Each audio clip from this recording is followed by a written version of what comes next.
là. C'est bon. Yenga keno babuta baya na bisino mbote ingeta ibuna ibobo place c'est comme ça ba ne Congo bazali ba congolais hein autrement dit ba RDC bazali na bisino mbote pe na encourager bien encore une fois que nous la lutte continue to perdre le côté ba congolais Congo zali mboka na biso zo ko toujours pour libérer rien que la République démocratique du Congo raison comment la biso ezali to ba mozikité hein. Ils allaient dans mozikité, ils allaient pas association moko culturelle té, ils appellent l'ikita moko té que nero mela ka balotoko, to mela té, ils allaient pour na kaka raison au libérer pour la démocratique. Mais c'est vrai qu'il y a là où on a ça là qui n'a pas de résistance, hein, nazui ekulu tunanga Kerwin Mawizo, nazui ekulu tunanga Odombo, nazui ekulu tunanga Filemon Makeleka, nazui Mudamutu Léon Mutuntu oya IDPS, oya IDPS, ancien IDPS. Nazuli sous mama Sylvie Donja na retenaki ke loko moko balobi ke Congo ezali mboka na biso ata to umedi objectif ezali libération mboka na biso mais ça va même bino eza na mo simple mais ça ya motuya banwenga ne Congo basangani basali déclaration pona ko soutenir ne mwana tseni longi ya Congo autrement dit général Mavomba Nkosi na boy ko sala commentaire to na biso nyonso po ezalaki déclaration na bango c'est parti.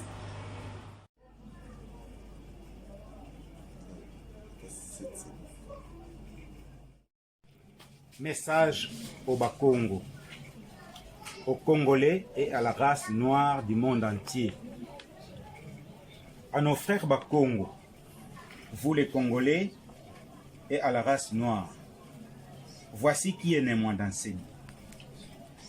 Némoine Nsemi est un messager de Dieu, comme Jésus, Mahomet, Funkimbangu ou la Sainte Vita Kim.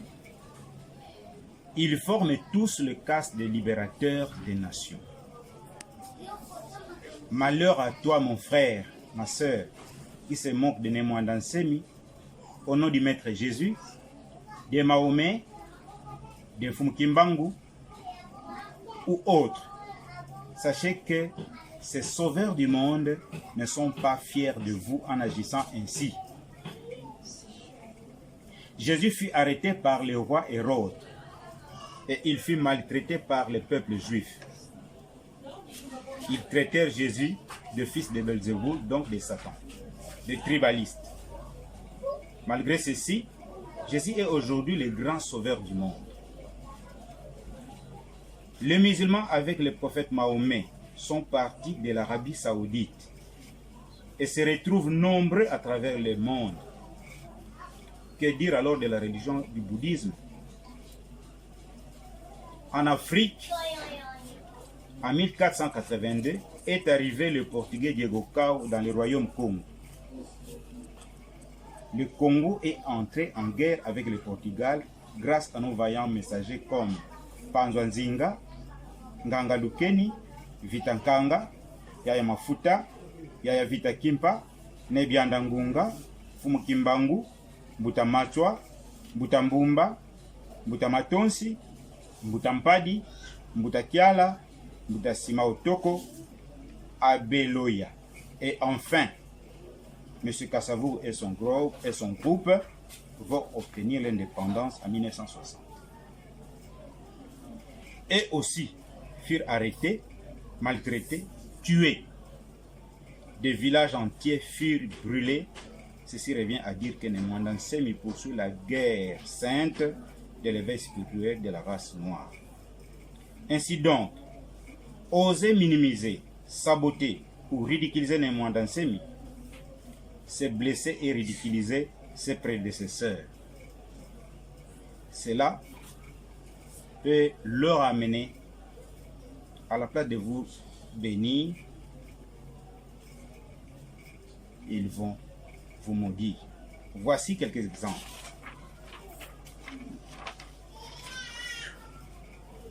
Une maman qui a déjà perdu un enfant, qui va voir sa copine qui vient de perdre un fils, pleure très vite quand elle pense à son défunt enfant. Un jeune homme à qui on a arraché une femme par un rival rencontre dans son voyage un autre homme à qui on vient aussi d'arracher une fiancée. Et les gens se moquent de celui-ci. Il ne pourra que se fâcher contre ces moqueurs, car lui aussi en a vécu.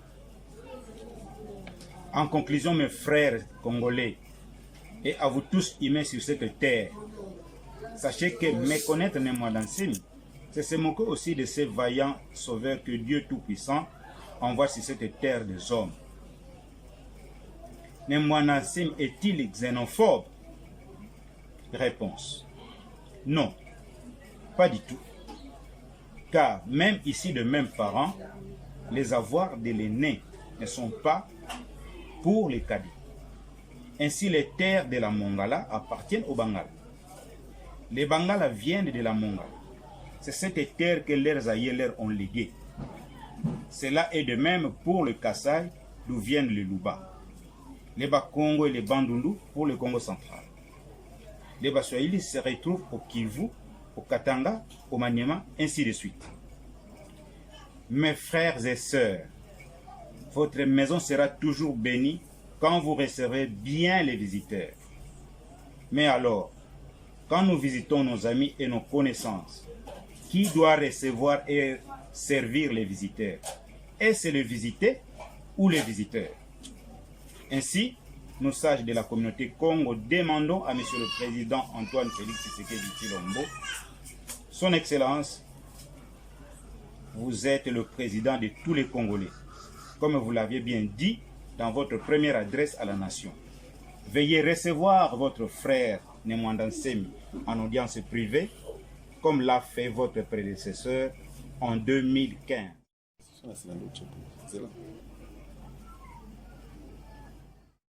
Liloba pona Bakongo, Bakongolais, na ba Indo banso. Bandeko na biso Bakongo, Bakongolais, na ba Indo nyonso. Tolingi kolimbola bino soki Némoidan Semi azali nani. Boyeba ete Némoidan Semi azali tumwa lokola Jésus, Bouddha, Mohamed, Kimbangu, Vita Kimpa. Elingi koloba ke bango nyonso bazali moto moko oyo batinda na mokili mobimba.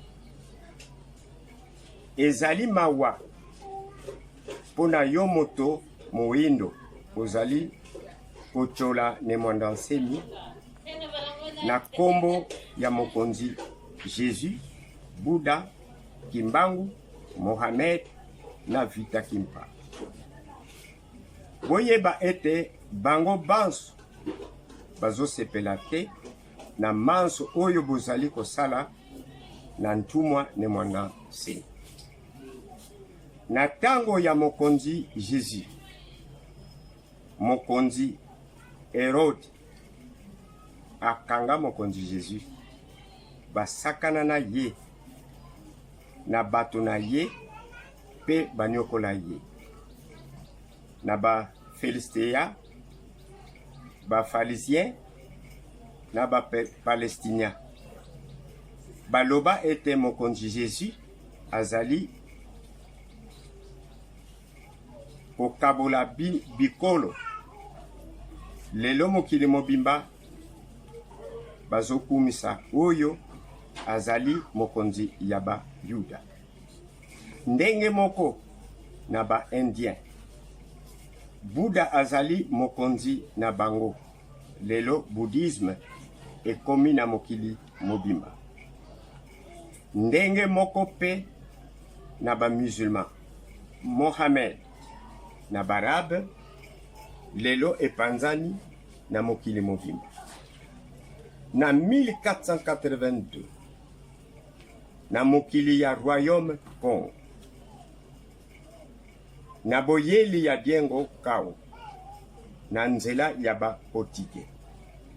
Bitumba ebanda na tango ya Mpanzu Anzinga, Nkanga Lukeni, Vita Nkanga, Yaya Mafuta, Vita Kimpa, Mbianda Ngunga, Fumu Kimbangu, Mbuta Mbumba, Mbuta Matai Mwanda, Mbuta Machua, Mbuta Mpadi, Mantosi, Mbuta Kiala, Mbuta Sima Ontoko et Abe Loya. Na lingomba na ye ya Bambuta Kasavubu, bango pe bakangama pe baboma bango, batumba pe bamboka na bango. Na yango bitumba oyo ezali ya Molimo Santo. Kochola ne mwanda nsemi ezali kochola bantuma nyonso baleka liboso na ye. Ndakisa ya liboso, mama akufeli mwana na tango akei na ebembe ya moninga na ye. Abandi kokanisa mwana na ye oyo akufa, yepe abandi kolela. Ndakisa ya mibale, mubali moko babotoli mwasi na bambanda esala ye pasi. Mukolo mosusu azoleka na balabala, amoni mobali mosusu babotoli ye mwasi. Bato babandi koseka mobali oyo babotoli mwasi. Tata oyo babotola mwasi ya liboso asiliki na ba oyo bazali koseka na oyo babotoli mwasi. Lokola ye ayebi pasi wana, yango asiliki. Bandeko na biso bayindo, na mokili mobimba boyeba ete kochola ne mwanda nsemi tolobaki ezali kochola bantomwa nyonso oyo Tata Nzambe atinda na mokili oyo ya se. Motuna boni ne mwanda nsemi alingi bikolo mosusu te? Eyano ezali bongo te. Na tango botami mama moko, tata moko, mwana na mwana akozala na ndako na ye pe na bana na ye. Ndenge moko pe na makambo ya mabele, elingi koloba ete baluba bazali na mabele na bango epai bawutaka na Kasai. Ndenge moko na Bangala, na Equateur, Baswahili pe na Kivu, Bakongo na Bandundu na Congo Central. Ndako ya malamu yango bayambaka bakotaka, ya mabe bakotaka te. Tango okei na ndako ya moninga, tika kolo ndako ayamba yo, kasi mopaya te akoyamba kolo ndako. Na yango tozali kosenga na mokonzi na biso ya République démocratique du Congo, son Excellence Monsieur Antoine Félix Tshisekedi Tshilombo, biso basaji ya Congo Central, tozali kosenga yo soki ozali président ya ba Congolais banso, ndenge oloba na discours na yo ya investiture, obengisa ne mwanda nsemi po bosolola ndenge Président Kabila asalaka na 2015 lokola tozali na état de droit. Wana nde ezalaki maloba ya ba sage Congo.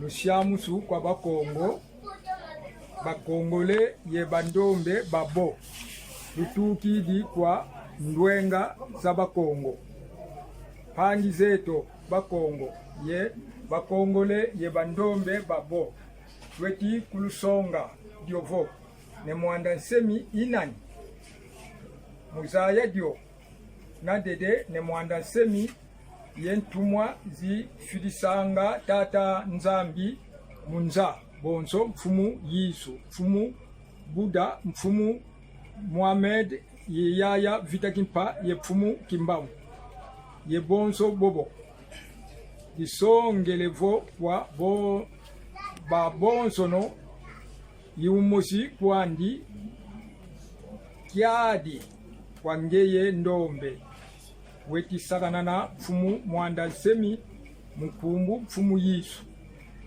mfumu Buddha mfumu Muhammad ye yaya vita kimpa ye mfumu Kimbamu luzaya diovo bawu kabena mukiesiko mumona malweti vangila mfumu mwanda semi mutandu kya mfumu Yesu luyalu lwa Herodia wa mukanga ye kumusaganana ye kunkwamisa kunkangwani yandi ye kumusaganana ba Philisien ye ba Pharisien ye ba Palestinien ba vo fumu Yesu mvambisi a makanda wunu kiaki nzaya mvimba beti sanisina fumu Yesu wakala ntinu abayuda mpila mosi mutandu kia besi India Buddha ntinu besi India wunu kiaki Buddhisme kiena munza ya mvimba ku Arab Warab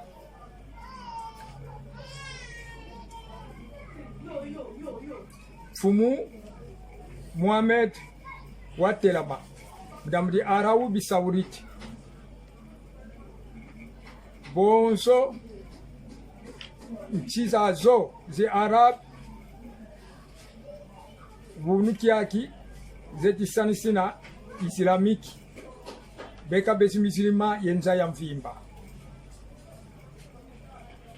mu Afrika ku Kongo ya totila tuka mu 1982 dieo kao munjila balukezo kitembo kia mvita kia yantika tuka mutandu kia ne panzu nzinga ne kanga lukeni ne vita kanga ya mafuta ya vita kimpa ne bwa ne ndianda ngunga fumu Kimbangu mbuta mbumba mbuta matai mwanda mbuta machwa mbuta padi makengo mbuta matosi mbuta kiala mbuta sima utoko mbuta abeloya ye kabu diandi dia bambuta kasavubo babaka kipwanza baupe bakangwa bavondwa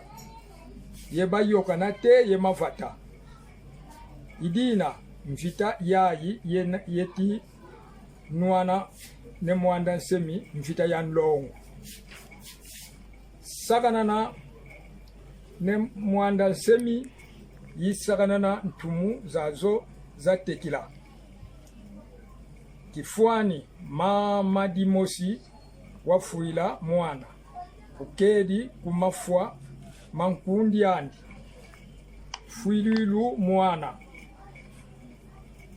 nkundi buketi dila yandi mpe yatigili dila mubanjila mwanandi wafwa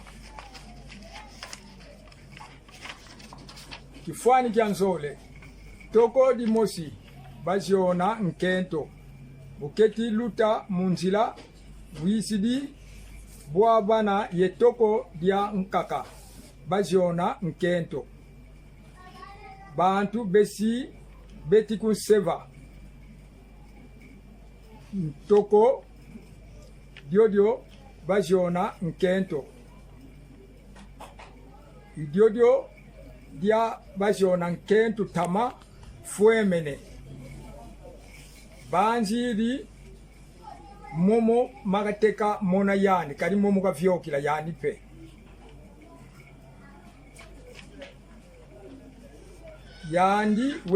yandi weteka mo mona mpangi zeto bandombe munza ya mvimba luzaya diovo sakanana ne mwanda nsemi yimu sakanana tumu zazo za filisa tata nzambia mpungu munza ya mvimba bweyi keti ne mwanda nsemi wena yekitantu ye makanda mankake mvutuvo khatu kadi tubutukiri mungudi imosi se dimosi kanji konzo mwana sikavwa nzwandi ye bana bandi bonsu lupangu lwane mulubana bandi fila mosi mpe ye mintoto kadi baluba bavuili mintoto koko kubatukanga ikoko kwena lupangu lwa baluba mtoto miau mia kasai mia sisa sediao pila mosi wa Bangala ku Equateur baswahili kukivu ifu kukatanga Maniema ye bakongo bandundu ku Congo Central nzo ya mbote yenzo yikotanga bantu kwa beto bakongo vo nzo ya mbote nzenza jifeti kotanga kanzi nzenza bukisiri kunzwapo yengeye vuili nzo iyani nzenza nani una yamba nkundya ndye bambuta bauvo bika nkwanzo kayamba nzenza kari yandi kinzenza kesiri kunzwani kanzi kabwa kuvo nzenza kayamba fumu yanzo kani mama tulusongele fone mwanda nsemi na kitantu ko ya makanda mankaka idina twetilomba kwa mfumu anchi ya RDC Felix Antoine Chilombo Chichegedi vo wena mfumu abakongole babo bonso buwa dila ndefi mumvadusulu aku vakiandu kya kipfumu beto bandwenga bakanda lya Kongo twetikulomba mutambula ne mwanda nsemi ye ku mudimba bonso bu bantambulila mfumu Kabila Kabange mu 2015 kadi twena mutandu kya tuna mutandu kya kipwanza nya bantu tulombele ngindu za mbote kupfumu eto President Chichegedi yambila ye pfumu wanda nsemi undimba kilivo nzaye kala ya mbote ngeta tutondele matukili kwa ndwenga za Kongo ne kangila voya ngeta